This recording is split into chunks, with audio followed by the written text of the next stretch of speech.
Assalamualaikum students. Hope you all are fine and safe.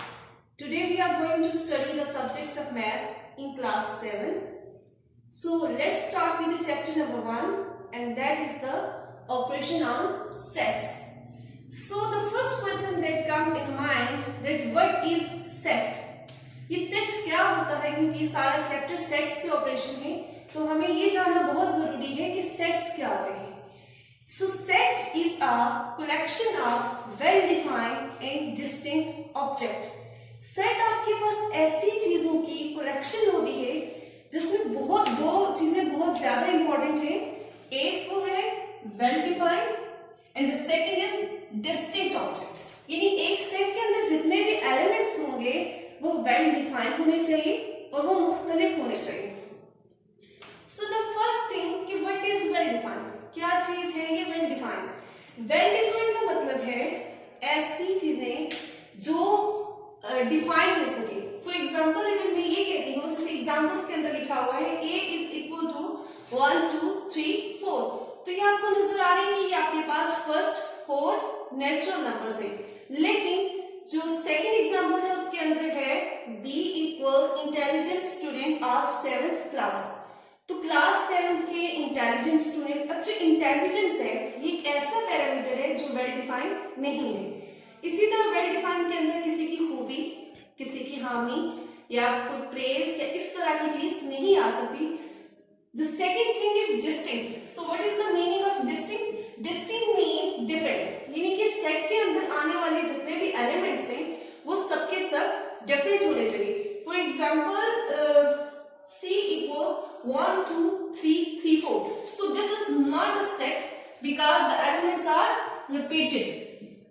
3 वो element है इस set का जो अपने आप को रिपीट कर रहा है. So this is not a set.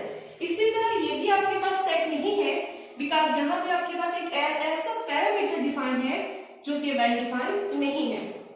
So set के लिए जो भी चीज आप लें that is well defined and distinct. Now the second thing is कि what is the representation of set? हम सेट को कैसे रिप्रेजेंट करते हैं? So sets are always represented by capital letters. अच्छा, अब ये कैपिटल लेटर्स ए ही नहीं हो सकता. अल्फाबेट ए से लेके जी तक कोई भी अल्फाबेट हो सकता है, लेकिन इसको कैपिटल में हम लिखते हैं. और इस सेट को हम हमेशा कर्ली ब्रैकेट्स के अंदर इंक्लोज करते हैं. ठीक है, this is the representation of set. Set is always represented by capital letter. It may be A B और any other letter and it is enclosed by curly brackets. Now I hope this topic is clear to all of you. The third thing is element of a set. When we are learning about set, then we have to discuss all the things that are related to set. First of all we define set, then representation of set. Now the last thing is element of set.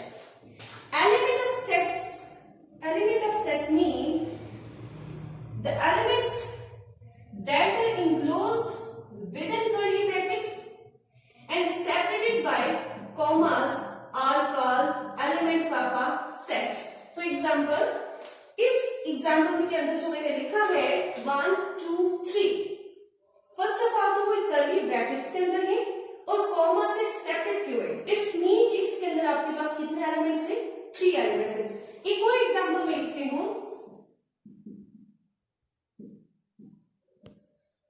Now tell me how many elements are there in this set?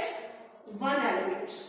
So the basic difference is that comma वो चीज है जो elements को separate करती है. इस कॉमे की वजह से इस पहले वाले सेट में 3 एलिमेंट्स है और सेकंड वाले सेट के अंदर सिर्फ 1 एलिमेंट है. I hope this part is clear to all of you. Now coming to our topic number 2, that is types of set. So there are different types of sets. We will discuss one by one.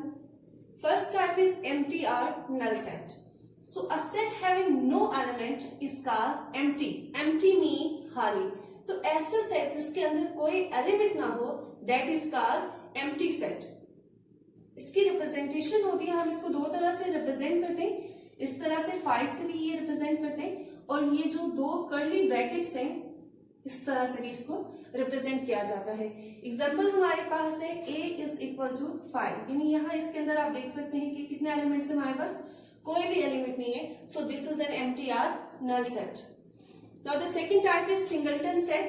A set having one element is called singleton set. Singleton से ही समझ आ जाता है, single mean ए। सो ऐसा set जिसके अंदर हमारे पास सिर्फ एक एलिमेंट हो वो हमारे पास सिंगलटन सेट कहलाता है। इसकी एग्जाम्पल है जैसे d is equal to m। तो यहाँ पे आप देख सकते हैं इसमें कितने एलिमेंट है, how many elements are there, 1। So this is a singleton set.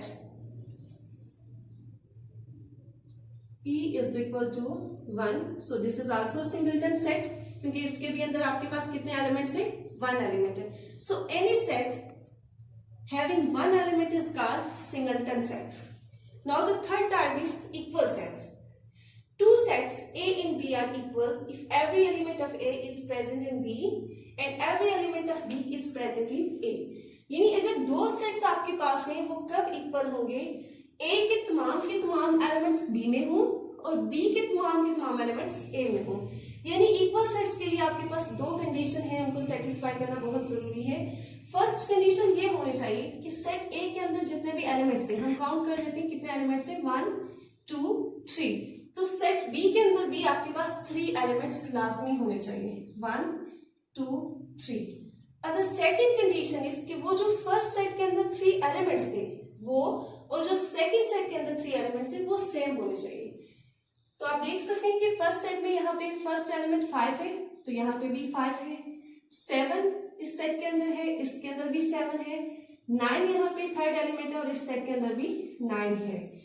तो जो एलिमेंट फर्स्ट सेट के अंदर आ रहे हैं वो सारे के सारे सेकंड सेट के अंदर भी हैं। इनकी पोजीशन चेंज हो सकती है, आगे पीछे हो सकते हैं, लेकिन एलिमेंट सेम होने चाहिए। सो this is called equal sets. अगर कोई भी सेट, दो सेट इन दो कंडीशंस को सेटिस्फाई करें तो हम कहेंगे कि ये इक्वल सेट्स हैं। Now start with topic number 3, that is subsets and type of subset. So first we discuss subset. What is subset? If A and B are two sets, then the set A is called subset of set B if each element of set A is contained in set B. अगर आपके पास दो sets हैं, यानी examples में हम देख लेते हैं A और B।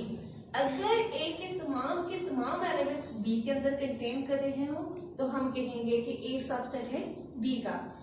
हम A को किस तरह लिखते हैं, सबसेट की जो नोटेशन है उसको किस तरह लिखते हैं, ये A is a subset of B, यानी ये नोटेशन होती है हमारे पास सबसेट का। तो A के तमाम एलिमेंट्स B के अंदर कंटेन कर रहे हैं तो हम लिखेंगे कि A is a subset of B। अब इसी डेफिनेशन को हम एक एग्जांपल से समझते हैं। जैसे एग्जांपल के अंदर देखिए आपके पास दो सेट्स है, एक सेट A है और B है। सेट A में आपके पास एलिमेंट्स है 1 2 3 4 एंड सेट B के अंदर आपके पास एलिमेंट्स है 1 2 3 4 5 6। क्लियरली देखें कि इस सेट A के तमाम एलिमेंट्स सेट B के अंदर है। 1 भी है आपके पास, 2 भी है, 3 भी है और 4 भी है। यानी सेट A के तमाम एलिमेंट्स आपके पास सेट B के अंदर हैं, तो आप कह सकते हैं कि A आपके पास क्या है, सबसेट है B का। नाउ सबसेट्स की टाइप की तरफ आते हैं। There are two types of subset. First is the proper subset and second is the improper subset. First type को डिस्कस करते हैं, that is the proper subset. If each element of set A is contained in set B and there is at least one element of B which is not an element of A, then the set A is called proper subset of B. यानी हमने कहा कि हर element A का B के अंदर हो, but the most important thing is here, but there is at least one element of B, यानी B का कम से कम एक एलिमेंट, अब ये एक से ज्यादा हो सकता है, ठीक है। एटलीस्ट का मतलब है कि एक होना लाजमी है, एक से ज्यादा हो सकता है। तो हमारे पास कोई एक ऐसा एलिमेंट B का होना चाहिए जो A के अंदर ना हो, तो हम कहेंगे कि ये प्रॉपर सबसेट है। सिंबलिकली हम इसको ऐसे रिप्रेजेंट करते हैं, A is the subset of B। इसी चीज को हम एक्सप्लेन करते हैं एग्जांपल से। एग्जांपल के अंदर देखें, फर्स्ट एक सेट जो लिखा हुआ है वो नेचुरल नंबर्स का है। नेचुरल नंबर कहाँ से स्टार्ट करते हैं, 1 2 3 और अप टू चलता जा रहा है ये सेट। इसी तरह सेकंड सेट आपके पास होल नंबर का सेट है जो कि 0 से स्टार्ट होता है और चलता जा रहा है, ठीक है। अब यहाँ देखें कि सेट ए जो आपके पास n सेट है उसके तमाम के तमाम एलिमेंट्स W में अंदर है, W के अंदर है आपके पास, यानी देखिए 1 भी यहाँ पे है, 2 भी है, 3 भी है और इसी तरह के तमाम जो अपकमिंग एलिमेंट्स है वो है।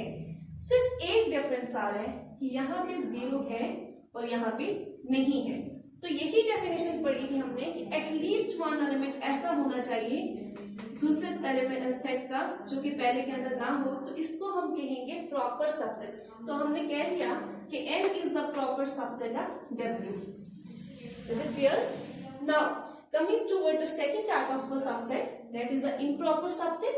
Improper subset, if each element of set A is contained in set B and is no element of set B which is not an element of set A, then the set A is called an improper subset of set B।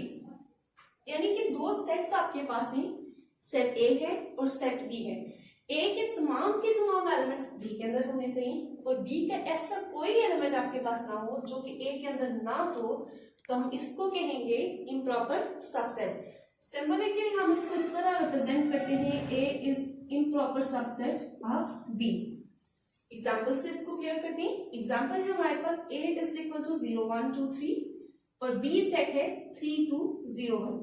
अब clearly यहाँ से हो रहा है, हमें clear हो रहा है यहाँ से हमें कि A के जितने भी एलिमेंट्स हैं यानी 0 1 2 3 0 1 2 3 वो तमाम के तमाम B के अंदर है और B का कोई एक भी ऐसा एलिमेंट नहीं है जो कि A के अंदर ना हो। सो this is called improper subset. Up till now we will discuss all about set, types of sets, subsets and type of subsets.